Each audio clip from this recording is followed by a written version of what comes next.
Kemudian berikutnya wa yahrumu aidha syira'uhu ala syira'ihi ka'an yaqul liman ba'a sil'atan bitis'atin indi fiha 10. Diharamkan juga membeli di atas pembelian saudaranya. Membeli di atas pembelian saudaranya. Seperti mengatakan kepada penjual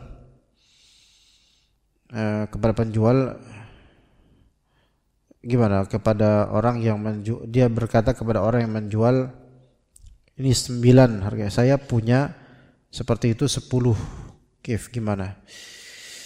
Jadi membeli di atas pembelian temannya. Jadi saudaranya, ada orang mau beli, misalnya dia beli apa contohnya, apa dia beli ya, kira-kira apa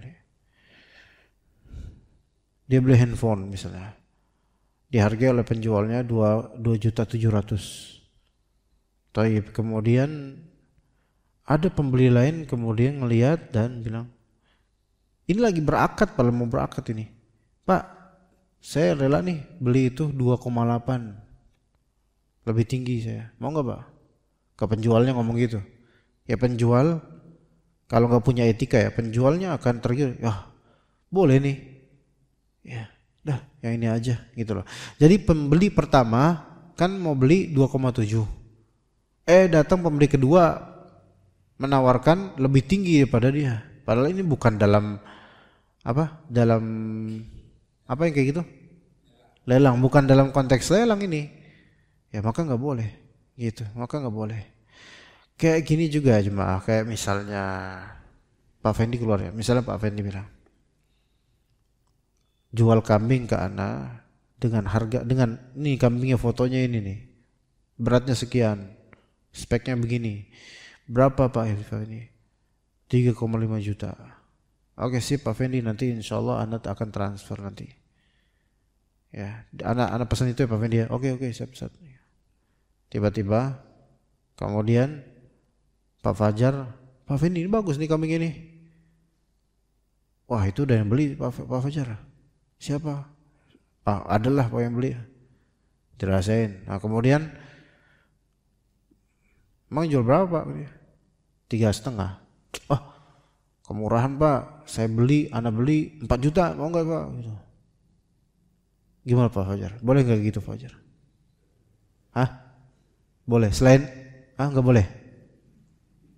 Selain memang kayaknya nggak bakal gitu juga, antum juga nggak boleh juga kan? Nggak boleh. Kenapa nggak bolehnya? Karena walaupun mungkin belum sampai akad ya, belum sampai pembayaran, belum sampai apa, tapi kan ini udah dijanjikan buat anak mau beli itu, terus antum datang, kira-kira nanti ketika anak naik ke Pak Fendi, Pak mana Pak ininya, wah Avanzat udah kejual, kesel nggak lah? Gimana sih Pak Fendi kemarin, gimana antum 3,5 juta, atau jual berapa sama orang itu? 4 juta. Siapa sih orangnya, siapa sih? Enggak usah, jangan Ustaz. Ya, jangan tahu Ustaz, soalnya Ustaz tahu orangnya. Justru itu yang pengen Anda samperin itu, gitu. Siapa orangnya gitu. Maka ini enggak boleh. Akhirnya kalau misalnya Anda tahu ternyata Pak Fajar yang beli misalnya, kira-kira kesel enggak? Gara-gara kambing 3 tahun kita enggak ngobrol, kan gitu takutnya. Bisa seperti itu.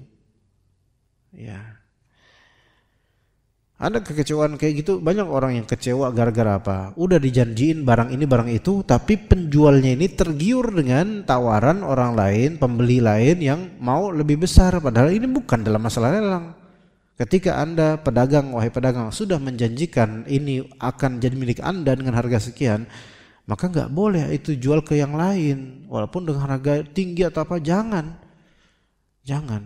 karena orang ini sudah ngarep gitu loh. Jangan putuskan harapannya dan membuat permusuhan dengan cara seperti itu.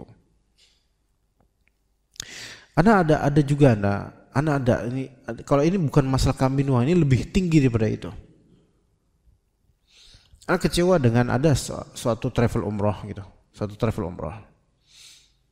Oke, memplotkan Ana untuk menjadi pembimbing umroh di sini di tanggal sekian.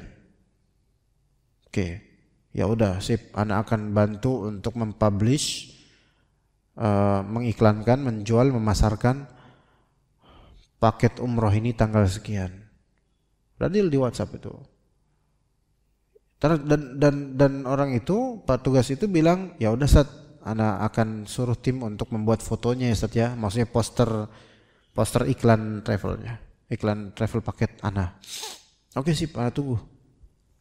Enggak di kontak lagi Ana. Seminggu kemudian Ana tanya, gimana Pak perkembangannya untuk yang tanggal sekian?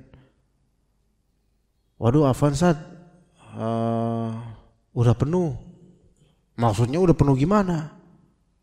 Udah ada ustadz pembimbing lain. Lah gimana? Antum bilang membimbing tanggal segitu. Antum nawarin Ana membimbing tanggal segitu. Ya Ana udah bilang ke keluarga tanggal segitu. Pas seminggu kemudian antum bahkan udah akan berjanji mempersiapkan poster marketingnya buat Ana. Sepekan kemudian kok malah antum bilang udah penuh dengan ustadz lain. Paham gak di sini maksudnya? Jadi di tanggal sekian itu yang tadi diplotkan buat Ana, kita udah deal, tiba-tiba tanpa sepengetahuan tiba-tiba udah diganti dengan ustadz lain. Ini kan bagian jual beli juga ini, nggak boleh gitu loh, nggak boleh seperti ini. Kecuali kemudian mungkin ngomong dengan keriduan Ana, dilepas, tolong gitu. Mungkin iya, tapi ini enggak. Udah janjikan tapi tiba-tiba diganti dengan yang lain. Nah, maka ini kira-kira bisa membuat orang kesel nggak? Ya kesel lah. Kita udah merasa bakal memiliki paket itu, kita akan membeli paket itu, atau kita akan memberikan servis untuk paket itu. Kita udah deal-dealan, kemudian tiba-tiba tanpa sepengetahuan langsung diubah. Nah ini mirip dengan kasus membeli atas pembelian saudaranya. Terus Ana tanya, kok bisa kayak gitu? Bukannya antum janjiin kayak gitu? Afwan Sat, ini sudah ada ustadz orderan dari owner. Nah ini masalah. Ustadz orderan dari owner. Jadi owner travel nih mengorder, ini ustadz ini taruh sini aja. Padahal di sini tuh udah ada ustadz yang harus ngisi. Karena owner kan seharusnya nggak bisa semaunya begitu aja. Harus ada prosedurnya, juga menghargai ustadz-ustadznya juga gitu misalnya. Maka hal seperti ini yang dilarang sebenarnya. Cuma memang ilmu-ilmu seperti ini yang begitu luas cakupannya itu nggak semua orang memahaminya, sehingga kadang terjadilah yang seperti ini ya. Padahal ini termasuk hal yang dilarang dan asalnya akadnya jadi batil. Dan ini banyak sebenarnya, udah banyak sekali terjadi, bukan hanya travel, banyak hal di bisnis dunia, di bisnis nasional atau internasional atau skala kecil sampai warung kelontong sekalipun. Ya, hati-hati di sini ya. Ini termasuk yang dilarang. Dengan dalil yang tadi juga ya. Masalah jual dan beli itu ya sama-sama terlarang. Li'annahu fi ma'nal bai'i 'alaihi al-manhi 'anha, karena menjual di atas penjualan orang lain, membeli di atas pembelian orang lain itu semakna dengan menjual di atas penjualan orang lain. Namun mahallu dzalika idza waqa'a fi zamanil khiyarain. Namun di mana waktu atau di mana, kapankah waktu dilarangnya dua larangan ini, menjual di atas penjualan online dan membeli di atas pembelian online? Kapan? Fi zamanil khiyarain, yaitu ketika di proses khiyar majlis dan khiyar asyart. Khiyar majlis dan khiyar asyart. Khiyar majlis yaitu ketika kedua belah pihak, pedagang dan penjual dan pembeli itu masih di majlis yang sama, majlis akad. Itu khiyar majlis. Maka ketika mereka masih di majlis akad itu nggak boleh ada yang ganggu dengan menawarkan yang lebih murah darinya, nggak boleh. Atau khiyar asyart, atau dengan ada khiyar di ketika masih dalam proses khiyar asyart. Seperti apa? Gini, bang beli ini dong, HP yang second berapa? Yang mana spek? Yang ini, yang Oppo sekian gitu. Oh itu kalau second harganya 1,5 juta. Oke, 1,5 juta. Wah tapi saya kan nggak tahu nih pak, pasti apa enggak nih HP nih, apa takutnya ada kerusakan internal atau apa. Terus kata pedagangnya, boleh dicek dulu, pakai aja dulu sebagai trial, tapi bayar dulu, tapi pakai dulu dalam 2 hari lah ya. Kalau dalam 2 hari menemuin kejanggalan, kita nanti deal lagi, bisa reparasi, apa bisa kita perbaiki atau dibatalkan. Yang penting pakai aja dulu ya, tapi ada persyaratan gitu, 2 hari doang ya. Terus juga nanti kalaupun ada kecacatan atau hal yang aneh-aneh, itu tetap kita akan periksa, jangan-jangan ente yang buat gitu. Jadi semua itu ada ketentuannya, makanya ini khiyar syart. Nah dalam 1 atau 2 hari itu kan dipegang tuh sama pembeli tuh, dia mungkin udah bayar DP atau bayar apa, dipegang misalnya pembeli. Oke gitu. Terus kemudian counter lain datang, bang beli HP bekas bang. Iya, berapa harganya? 1,5. Coba lihat speknya ini. Wah bang kalau kayak gini mah di toko saya ada yang harga 1,5 lebih afdol daripada ini, walaupun second juga tapi lebih bagus kondisinya. Ini mah udah ada yang kesalahan nih mas gitu. Nah ini nggak boleh ya, karena si pembeli ini masih dalam prosedur atau proses khiyar, pilihan antara dia akan imdha nerusin atau dia akan enggak nerusin. Itu jadi nggak boleh ada pihak lain yang menanding-nandingi, membanding-bandingin ini kemudian dicariin yang lebih murah atau lebih afdal lainnya, nggak boleh. Nah itu tidak sah. Itu ya, itu masuk dalam apa? Menjual sesuatu di atas penjualan saudaranya ya, yang mana itu akan berpotensi untuk menjadikan fasakh, yaitu pembubaran akad. Taib. Untuk masalah saum, yaitu penawaran pelelangan atau penawaran, itu nanti insyaallah akan kita bahas pada waktunya insyaallah taala. Sampai sini ada pertanyaan enggak coba? Atau clear semua? Silakan Pak.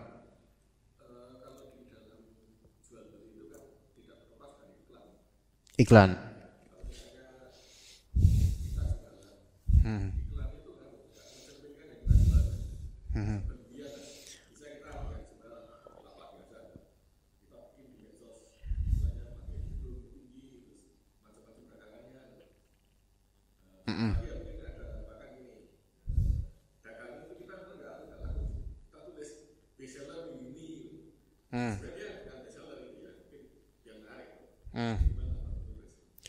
Ya, itu ya, jazakallahu khair. Kaidahnya adalah segala sesuatu yang sifatnya manipulatif, tidak sesuai kenyataan, atau lebih jelasnya yang memungkinkan untuk membuat kecewa konsumen, maka itu haram pengiklanan seperti itu. Nah ini, jadi parameternya adalah yang memungkinkan untuk membuat kecewa konsumen, gitu loh. Adapun rincian-rincian tadi itu beda-beda, relatif rincian-rincian tadi Pak. Kayak misalnya foto yang diperbagus, itu relatif. Ada foto yang diperbagus namun esensial, dan itu konsumen ketika menerima barang tidak kecewa karena memaklumi foto yang bagus, gitu loh, memaklumi foto yang bagus. Atau misalnya level bestseller tadi. Ini nggak bisa langsung kita vonis dia manipulatif. Kalau memang ini yang bestseller dia, ya nggak apa-apa. Misal dia jual apa? Jual apa ya? Jangan jualan Anda lah, jangan jualan Anda. Pak Fajar jualan apa Pak Fajar? Ada ide nggak? Motor. Oke, misalnya motor. Ini ada seorang dia penjual motor bekas, ya. Dia baik dia beli motor dari rumah-rumah orang atau mungkin orang nyetor motor ke dia. Nah, dari puluhan motor yang ada di dagangannya, dan ternyata selama ini dia tuh nggak laku motornya karena memang dia jual harganya agak tinggi. Nah, kalau ada pembeli nih, ada pembeli beberapa aja gitu, tapi pembeli tersebut besoknya taubat karena apa? Nggak mau lagi beli dia karena kemahalan.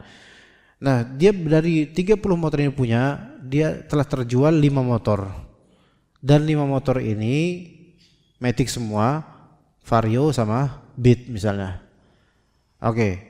Boleh nggak dia bilang untuk item-item motor-motor yang Vario best seller? Jawabannya boleh. Karena emang untuk ratio dia, best seller dia itu Vario atau Beat itu. Nah, dia nggak boleh CBR jual yang lain lah, misalnya misal Karisma dijual best seller, nggak boleh. Karena apa? Lah orang nggak pernah di ini kok. Kan dari 30 motor yang dia punya terjual 5 atau 6 ini Vario sama Beat. Nah, kemudian dia taruh di motor Vario yang belum terjual dengan tulisan best seller. Maka boleh nggak gitu? Boleh, karena memang secara hakikat itu best seller versi dia. Yang nggak boleh adalah walaupun antum laku, tapi kemudian barang yang sebenarnya nggak laku atau jarang diminati atau standar aja antum bilang best seller, itu yang nggak boleh. Misalnya kayak ini, Ana jual parfum dengan banyak varian ratusan. Nah, kan ada yang memang best seller, ada yang standar aja, ada yang kurang laku. Ini yang kurang laku sebenarnya bagus, ini enak aromanya dan tahan lama, tapi orang pada nggak tahu. Saya tulis aja best seller sesuai dengan keinginan saya, interest saya. Tulis best seller. Ini manipulatif. Walaupun enak emang benar enak. Tapi ini bohong. Jadi istilah best seller itu ketika memang di dagangan kita walaupun sedikit, itu adalah yang memang paling banyak yang beli atau cuman itu yang dibeli, maka boleh kita sebut best seller. Tapi kalau misalnya item itu justru paling sedikit pembelinya, namun emang enak banget, bagus banget, terus kita berikan tagline best seller, maka ini penipuan gitu loh. Walaupun konsumen nanti ketika enak ini emang nih pantas best seller, padahal ini enggak boleh. Ini dosanya di mana? Dosanya di penulisan best seller terhadap item ini tidak sesuai dengan kenyataan takdir gitu aja, Pak. Jadi nulis bestseller itu ya ada pertimbangannya. Seperti itu ya. Allah lebih tahu lah orang nulis bestseller itu di item yang mana dan dia jujur atau tidak. Begitu juga ketika kita jual secara online. Parfum bestseller bulan ini apa Pak Ustaz gitu. Biasanya nggak mau Anda jawab tuh kayak gitu. Parfum bestseller bulan ini apa Ustaz? Itu biasanya Anda nggak mau jawab. Kenapa? Karena Anda nggak ngitung bestseller apa bulan ini gitu loh. Banyak yang beli tapi Anda udah nggak bisa ngitung lagi mana yang paling banyak belinya bulan ini.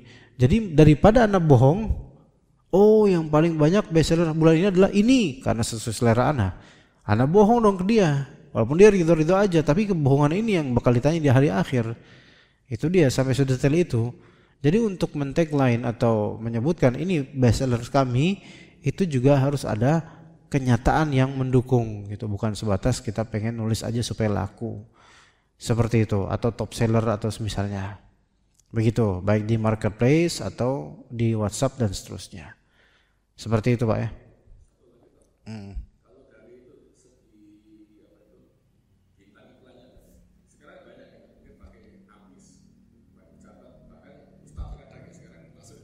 Bintang iklan. Ustadz iklanin.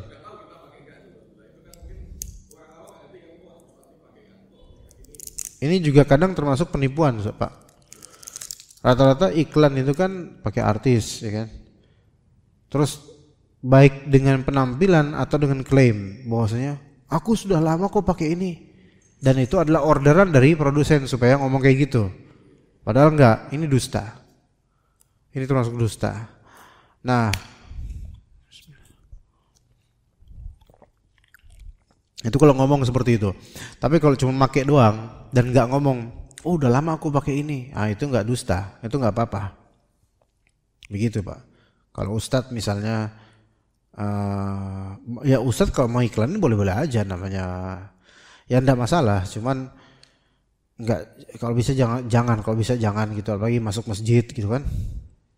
Kadang beberapa Ustadz itu berapa aja, nggak banyak insyaallah.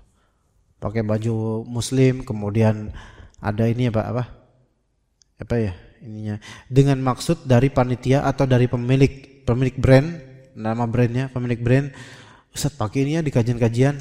Jadi ada maksud untuk ada maksud untuk apa, promosi, dan itu masuk masjid. Ini nggak boleh sebenarnya. Kayak misalnya jadi ada maksud promosi, ada maksud iklan. Di masjid nggak boleh ada pengiklanan untuk produk apapun, nggak boleh. Ya, nggak boleh pengiklanan. Kalau misalnya ini kayak anak kan penjual sarung Pak. Nah, namanya sarung itu kan ada tumpal, dan tumpal kan tempatnya bagian belakang. Kadang-kadang ada mereknya dan seterusnya. Kalau ana maksud dari pakai sarung ke masjid dan menempatkan tumpal di belakang sehingga kelihatan maknanya, maksudnya adalah supaya orang-orang itu beli sarung di ana, maka itu nggak boleh dibawa ke masjid, nggak boleh di masjid lakukan itu. Gimana Pak? Paham nggak di sini Pak? Iya. Tapi kalau nggak ada maksud dengan itu, ya kayak namanya pakai sarung memang kayak gini, gitu. Saya nggak ada maksud buat promosi atau apa, maka nggak apa-apa. Begitu Pak ya? Seperti itu, wallahu a'lam. Ya seperti itu. Oke, ada lagi ya mungkin? Atau cukup? Suruk mungkin 5 menit lagi ya Pak? Ya kita cukup mungkin sampai sini. Wassallallahu ala nabiyina Muhammad wa ala alihi washabbihi ajma'in. Subhanakallahumma bihamdika asyhadu an la ilaha illa anta astaghfiruka wa atubu ilaik. Assalamualaikum warahmatullahi wabarakatuh.